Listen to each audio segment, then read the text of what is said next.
ఈరోజైతే మాకు దీవెన్ బాబుకి ఇష్టమైన స్వీట్ చేస్తుంది వాళ్ళమ్మ, మడత కాజా. ప్రాసెస్ అంతా కూడా అవుతుంది. ఆల్రెడీ అక్కడ పాకం రెడీ అవుతుంది. షుగర్ కరుగుతూ ఉందన్నమాట స్టవ్ మీద. మైదా పిండి 1/2 కిలో కాదు, 1/2 కిలోలో సగం తీసుకొచ్చింది 1/2 కిలో.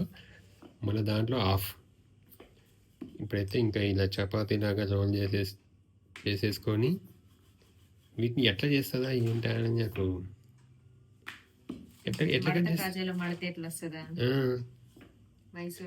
ఓకే. దాన్ని సన్నగా ఇట్లా కట్ చేసి దాన్ని ఇట్లా ఇట్లా ఇట్లా మడత పెడతావు అంతేగా? అది తెలుసులే. మడత పెట్టి ఎట్లా మడత పెడతావు? ఇది రుద్దడమే టాస్క్. దీంట్లో ఇది ఒకటే టైం వేస్ట్. ఇది ఏంటి మైదా కదా, ఇట్లా చూస్తా ఉంటే ఇట్లా సాగుతూ ఉంటుంది, మళ్ళీ దగ్గరికి వస్తుంది.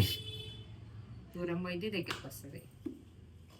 గోధుమ పిండి అనుకోండి, వెళ్ళినట్టే ఉంటుంది, మళ్ళీ రాదు.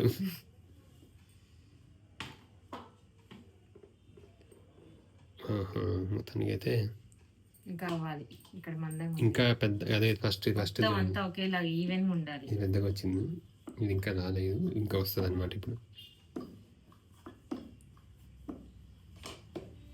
కింద లింక్ ఉంటుంది, క్లిక్ చేసి చూసేసేయండి. Thank you.